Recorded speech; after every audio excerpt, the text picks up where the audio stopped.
Our campus must be dry.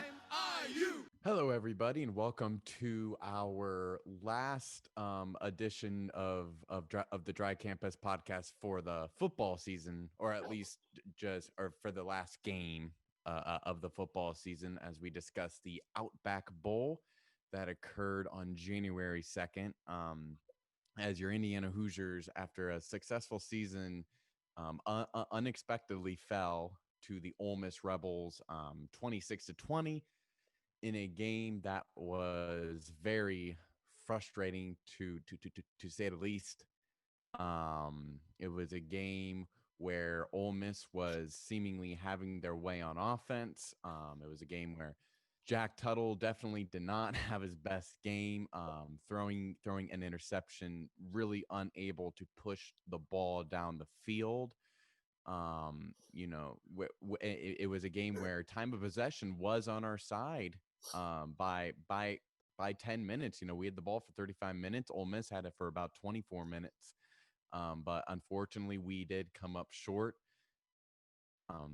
So I guess, Sai, what are your first initial thoughts of what went down, after a season where our only loss was to a team that is about to play in the national championship game against Alabama, and then you go to the Outback Bowl, and then you kind of lay an egg like this?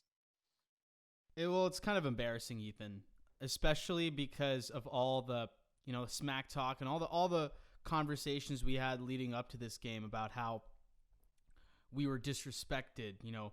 We were overlooked by the Big Ten, overlooked by the College Football Playoff Committee. And then we come in there and lay such a bad egg against a team that was at the bottom of the SEC. It's a disappointing loss from that standpoint. And on the other side of things, it's not like they were a better team on paper or anything like that. We just did not play our brand of football. It felt like guys had checked out, whether it's our players, our coaching staff, across the board.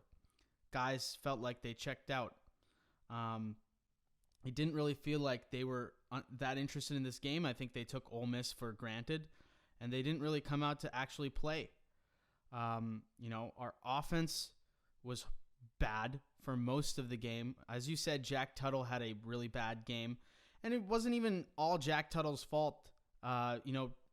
Midway through that game, Jack Tuttle got hurt. I think he hurt his arm, and he wasn't really throwing the ball and getting a good feel for the ball out there. But for some reason, with our backup quarterback in the game hurt, we decided that it would be a good idea to keep passing the ball on every single play. I think the biggest takeaway from this was just terrible play calling from Nick Sheridan. And that is, I'm going to go on record here, and you can quote me on this, you can hold me to this for the future, Ethan. But I don't love Nick Sheridan as our offensive coordinator. I know it's a big statement. I know we won a lot of games this year, and we looked really good. But his play calling has been suspect the entire season. It's not just this game. It shows in this game because we lost, but it's not just this game. I think he's been bailed out a ton by the play of Michael Penix. I think Penix just hauling it out there and Freifogel coming down with it, really bailed him out a lot. Because even with Penix, there were times where the offense looked extremely slow. Dormant was not moving the ball at all. And, it's due to bad play calling. Let me tell you the story here. Every time we decided to run the ball, our offense was moving. When we were down 20-6 late in that game, end of the third quarter, fourth quarter, we were running the ball almost every single play. We scored twice in a row. We have that last minute drive to kind of try and win the game. We moved the ball down the field like to the 35, 40-yard line of Ole Miss, running the ball. And the only thing that stopped us from winning the game at the end of it, late in the game, was because there wasn't enough time left to keep running the ball, and you had to throw it at that point. And and when we threw the ball, it was screen pass after screen pass. I think Whop Phillier had one of the most insane stat lines I think I've ever seen. He had like 18 or 19 catches for like 75 yards. It's absurd. So here's the most telling stat. And yeah, so rushing yards, right? Stevie Scott obviously led us. He had 19 carries for 99 yards and 2 touchdowns. So, and I'm from my recollection, I think a lot of that came in the second half when we were moving the ball. WAP stats, you were pretty much right on.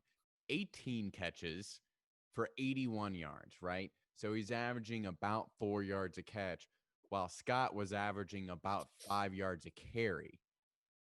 That should never happen. When a receiver, I've been watching football pretty much my whole life. It is very rare to see a receiver catch 18 passes in one game. Usually that means, holy cow, he is dominant. But he only had 81 yards.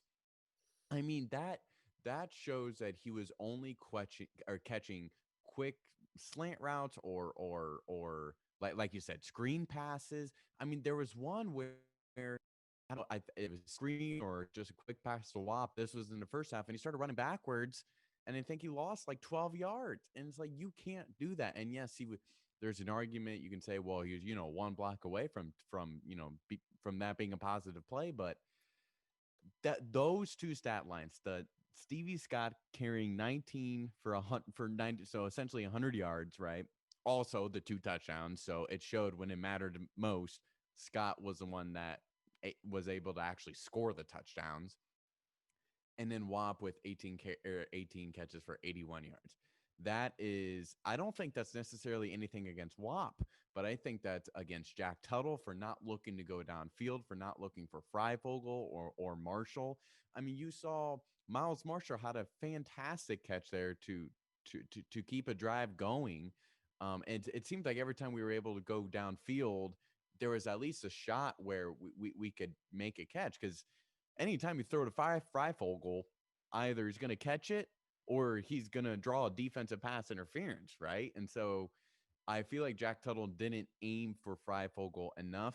Maybe that, and maybe not even maybe, I'm sure it was because of his shoulder, where he wasn't able to have the strength to throw downfield.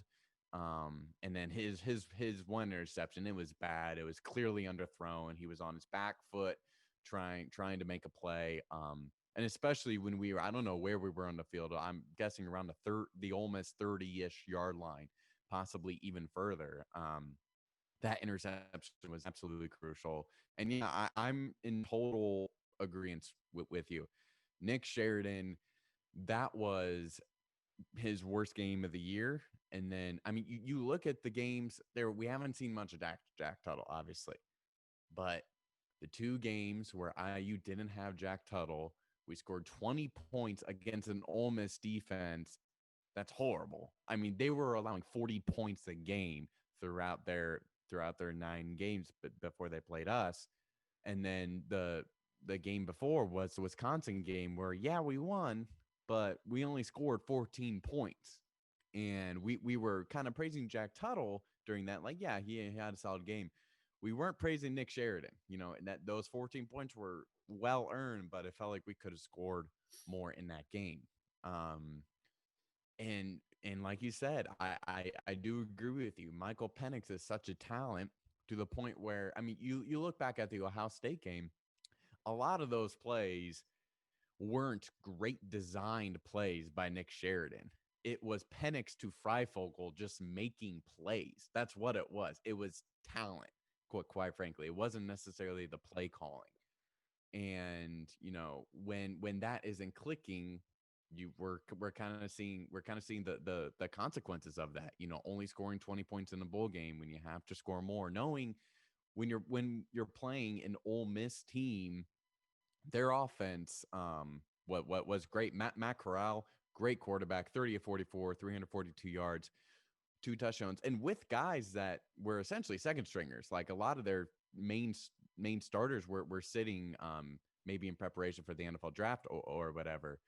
But I guess I want to get your thoughts, on we've been kind of talk about this offense here, and we can talk further, but about our defense too. On one side of the coin, Ole Miss was able to move the ball, and they had, I believe, nearly 500 yards of offense, which is bad. But yet again, they only scored 26 points, and they were averaging 47 points a game. So you can look at that and say, hey, we actually did pretty good. So what are your thoughts on that? I mean, I'm not going to hand it to them like that. If you look at it, Ole Miss missed 2 field goals. They missed an extra point. It was like they were moving the ball down the field to the red zone area on every single drive. And they definitely, we couldn't get them to punt ever. Like even in the moments that mattered the most, we just could not get them off the field.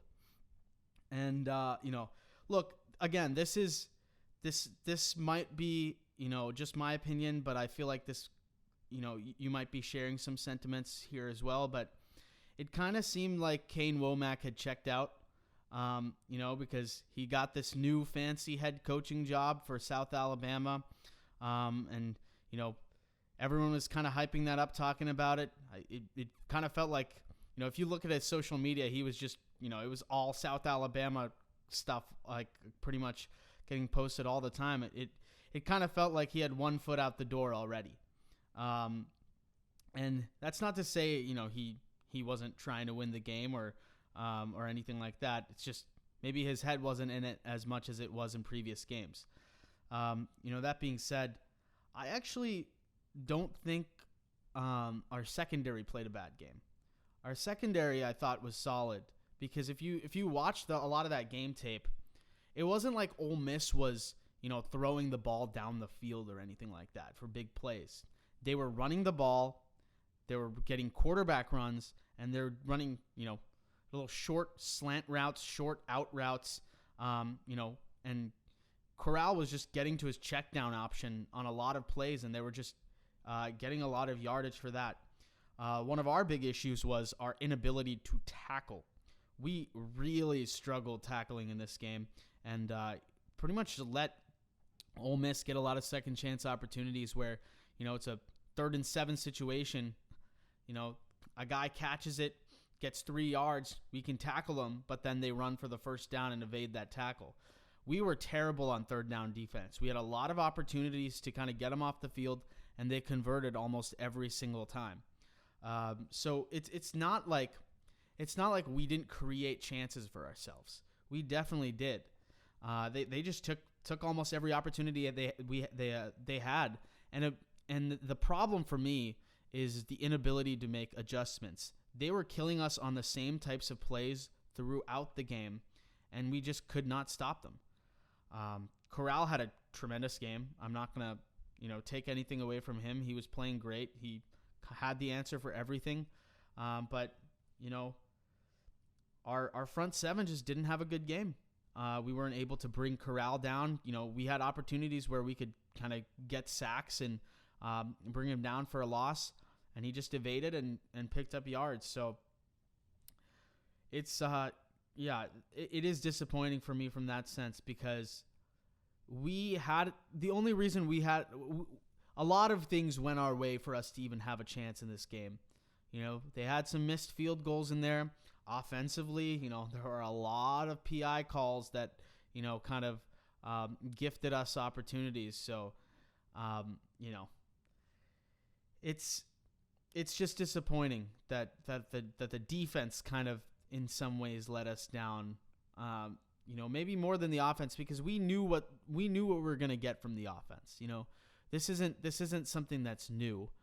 We've had struggles offensively all year, especially knowing that it's Jack Tuttle. We kind of went into the game with a little bit of a mindset where, we're not going to score every single possession.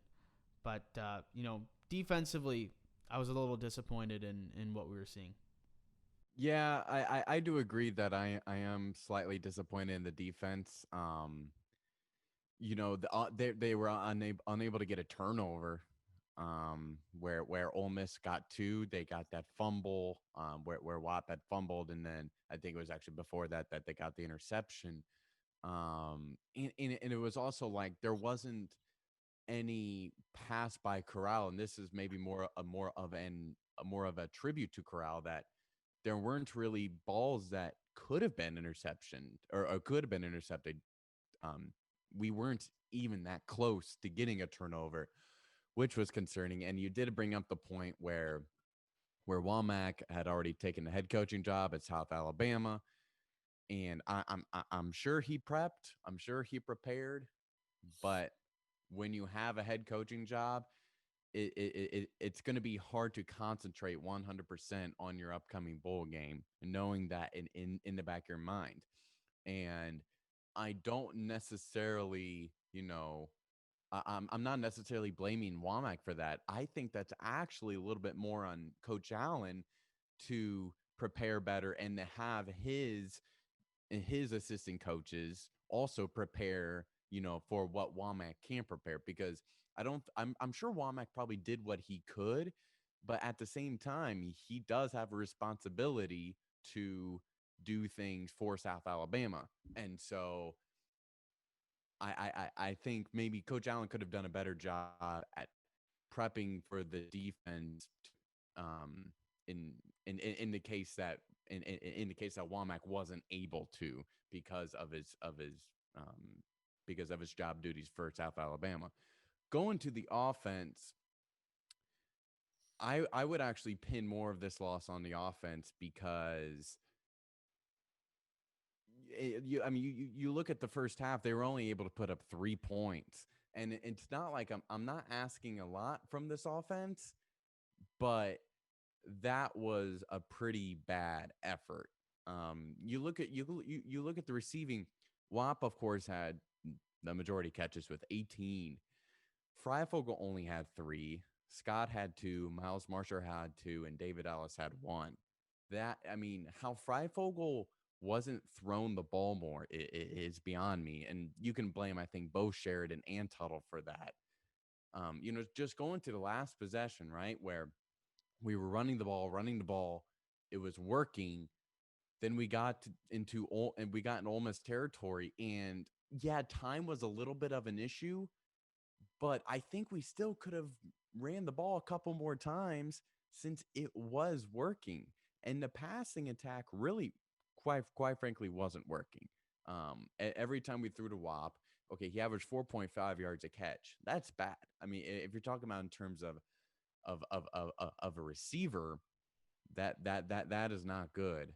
And so yes, our defense allowed a lot of chunk yards, but ultimately they were able to prevent a lot of touchdowns, right? I mean that you look at Ole Miss scored 3 touchdowns.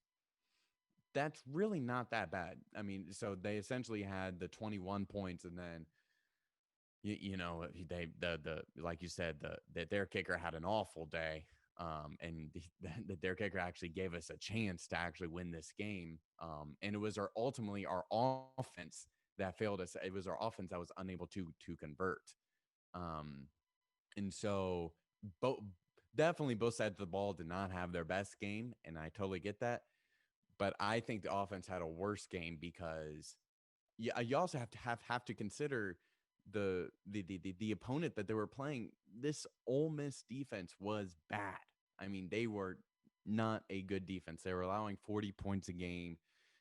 In the game before this, they had lost to LSU where they allowed 63 points, and maybe there were some defensive touchdowns in there, but allowing 63 points, IU basketball struggles to score 63 points, and I felt like this offense, even without Penix, we still had WAP, we still had Scott, we still had Freifogel. We had virtually everybody but Penix. We still had, and Tuttle was, you know, he's shown in the Wisconsin game that he was at least all right and able to be a kind of a good quarterback. And so for me, the offense was more disappointing. I see where you're coming from, but for me, I'm disappointed in the defense because, like I said, of what they can do, what their potential is. They've been so good all year. And number one, the first thing that comes to mind is turnovers. We've had we averaged like 2 or 3 picks a game before this game, and we had 0 turnovers in this game. We lost the turnover battle by 2. And Ethan, how do we get turnovers? By applying pressure to the quarterback and forcing him into bad throws. We were not able to get any pressure on Matt Corral during this game. And that's why he had an open field. He had all day to throw. And so he's going to be able to come up with the right play. And he's a talented enough quarterback to be able to throw the ball to the right guy in the right spot when given time. If you look at Matt Corral throughout the season, you talked about it in a podcast previously. He's a guy that, he's a gunslinger, throws a lot of touchdowns, but also can throw a lot of picks as well. We didn't take advantage of that in this game. And, that's something that we've done so well all year. Get pressure on the quarterback. We did it to Justin Fields. We made his life a living hell that day, and he threw 3 picks. It's, Graham Mertz we forced into turnovers as well. Like, we've done this to the better quarterbacks in the Big Ten. And, sure, Corral's a good kid, good quarterback, got a great arm, and, made a lot of great decisions, but we didn't do our part in trying to force those turnovers, and that's our MO. Force the turnovers, get points off those turnovers with the field position. And we weren't able to do that. Sure, I agree with you. The offense was bad. The play calling was bad. Jack Tuttle was bad. Everything was bad. But I am really disappointed with, just the disparity between what our defense can do and what they were able to do. I think that was the bigger gap between, what we know our offense can do versus, what they actually did in terms of when you have Jack Tuttle on the field instead of Michael Penix. Now, I did want to kind of, come back to something that you talked about a little earlier about how, we had a chance to win the game at the end. And, that was a horrible, horrible sequence towards the end. We get it to like the 35-40. We're running the ball really well. We lose a couple yards on one play. Then it's a 3rd down. And no, it's a 2nd down. It's 2nd down, and Jack Tuttle does not throw the ball away and takes a sack, running down to the sideline. 3rd down was probably our best chance. We threw it up. Wap had probably the best look you can kind of get in that type of situation when, you're getting like 3 guys collapsing on you. That was a good ball that Tuttle threw, honestly, there. And then 4th down, Tom Allen does not call timeout. Man, just like that entire sequence of plays there. I don't know, Ethan. I was a little pissed because we had time. We had a minute and a half. We had enough time to make something happen. We did not need to rush anything there. And then Allen doesn't get the timeout in. It's all a mess. We had it, and like you said, we had time. I really do think we had time to run the ball with Scott, because you got to think in college football, you'll have the play clock stop right after 1st down, and let's face it, that front 7 for Ole Miss wasn't really able to stop Scott. Our offensive line was able to get that push every single time. Scott, even when he would make contact, he would get that extra 2 or 3 yards each time. It was almost like a surefire 6 yards for each run you had. And so I felt like we could have run just a little bit more. But I do that possession was done right after that 2nd down play, because Tuttle I don't know what on earth he was thinking. You can't just run out of throw the ball away. That is always a pet peeve of mine, just as a football fan of IU and then the Colts as well. It's just throw the ball away when you have nothing. And don't just run out of bounds. Obviously, I don't know if he's afraid he's going to get a intentional grounding or whatever, but it's easy. Just throw the ball out of bounds, pass the line of scrimmage. That's all you have to do to avoid that. And I don't know. It's then because then at that point it was third and 18, and like yeah, and that third down play was actually pretty good. Watt may have had a hand on it, but that was also just good defense by the Ole Miss Rebels there. And then fourth down, it was already done for. Once you're already backed up to 4th and 18, I mean, they're just gonna play essentially just a line at the first down line, just ensure that you're not gonna get past it. But yeah, and going back to the defense, I think you did bring up a good point that we were not able to get a lot of pressure, and when we were able to get pressure, we could not bring him down for the life of us. I mean, it was almost flashbacks to the Ohio State game with Fields. Whenever we were able to get in, Fields did throw interceptions, but there were a lot of times when we would try and get the Fields and he would slip out and he would escape and he would make a play or he'd run for the first down or whatever. And that happened a few times with Corral. Had 7 rushes for 37 yards. I don't know how he was on the season. I think he was the second highest rusher for Ole Miss, and so that shows that he has the ability to run. I'll take that overall. Only 37 yards from Corral, but there were plenty of times where he could have been sacked for a big loss, and then we weren't able to get that. And then yeah, like you said, we thrive off of the pressure, and then the pressure will then force interceptions, especially for college quarterbacks that are more inexperienced. And we weren't able to do that every time we would. And Womack, he blitzes a lot. He blitzes nearly every single play, it seems like, at least with another guy, and we weren't able to land them. And when you're not able to land them, there's going to be guys open because their secondary can only do so much. I always thought that the cornerback position in general is one of the hardest positions in football because you're just playing this reactionary football, and it's really tough to play that on a consistent basis. And eventually, when you have a great quarterback like Corral, he's going to find those open guys.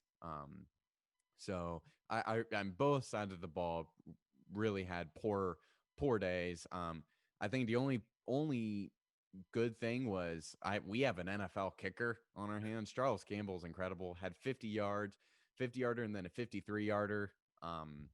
He's extremely good. Both of them are deadly accurate too. So he's going to be good for us going into the future. Because it's always helpful to have a kicker that you can rely on. Also, our punter average 55 yards a punt. So special teams, we seem to do well. But other than that, I think it's fair to say we got both. We got beat on both sides of the ball. Yeah, I completely agree. And, now that Kane Womack's leaving, it's going to be an interesting conversation to have and, topic to see how that unfolds. And we have a lot of guys on defense coming back, and, we're a very talented defense as well. So, it'll be interesting to see how that develops. And, lot to look forward to even with this loss for next year. The biggest concern I have is Nick Sheridan, though, for even next year to kind of, see how that goes. Because, I mean, you pair Michael Penix with a good offensive coordinator, see you later. I mean, I really feel like this could be a problem. I'm going to, hold off on, kind of going further on that topic now because we did have a successful season at 6-2, where we really, had a chance to, compete for the Big Ten. But, it's going to be something interesting to kind of watch for moving forward to see, how this offense plays, how the play calling, if the play calling continues to be kind of as bad as it was. But, either way, obviously a tough loss, kind of embarrassing from the sense of, just how much, trash we were talking, in terms of, how we were, wronged by everyone and how everyone's kind of overlooked us. But, well, we didn't take care of business, so it it is what it is now. Can't be upset about it now. That's kind of my mindset right now of from that for that. But hey, look, let's just go out and get it next year. That's kind of what I'm thinking. Exactly. And I'm going back to, all of the talk that we had, and everything was set up too. Northwestern had just killed Auburn in the what was it? In the Citrus Bowl. That's what that was. Ohio State beat Clemson. So that was helping us being like, okay, now our only loss is to a team that at worst is going to be the runner up, right? In college football this year. Who was the other Big Ten team that played? Wisconsin won their bowl game as well. So I think they won the Duke Mayo Bowl. But everything was set up for us to back up our talk if we were to win, because every other Big Ten team that was in bowl games, they won, right? The Big Ten currently right now is 3-1 in bowl games, with that one loss being us. And so, and one more thing too, but before we wrap this up, this is again another bowl game where Tom Allen kind of blew it, and this is different from last year's bowl game because we actually had a lead in last year's bowl game. I think oddly enough, we were up 20-6 in the Gator Bowl as well. It's funny, Ole Miss was up 20-6 in this one.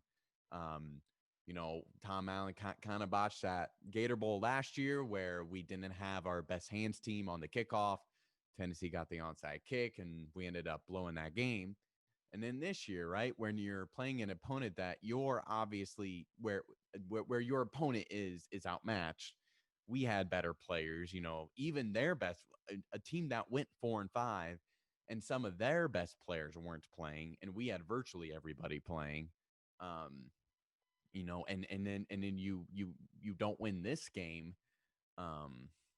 Yeah, and then you also look back at it was that fourth down call, and he wasn't able to get the timeout in, and just the whole preparation. As good as Tom Allen was this year, and trust me, he was in like I said earlier, we're gonna do a whole recap podcast of the whole football season in whole, which we'll explain here in a little bit, but. He was great all year, but he did not have a good game. It's definitely fair to say that. And it's slightly concerning that, again, a whole year later after that Gator Bowl incident, and you still can't get it done at the bowl level. But let's hope those are two times where he can put it behind him. But it's definitely something just to keep in your mind, just moving forward into next season.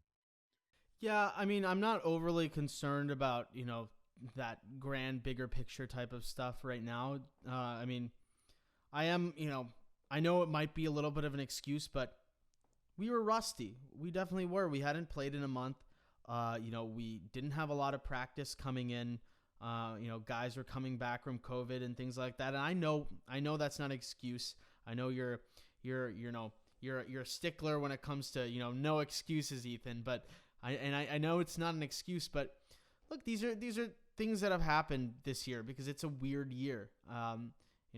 Teams are missing a lot of games, and we're not playing full schedules, and it's strange, and that's just kind of what we're all having to go through this year. So I'm not gonna attack everything about this team from that, because they did accomplish a lot this year. They ended a lot of losing streaks against a lot of big teams in the Big Ten. So yeah, we were a little rusty. We hadn't played in a month.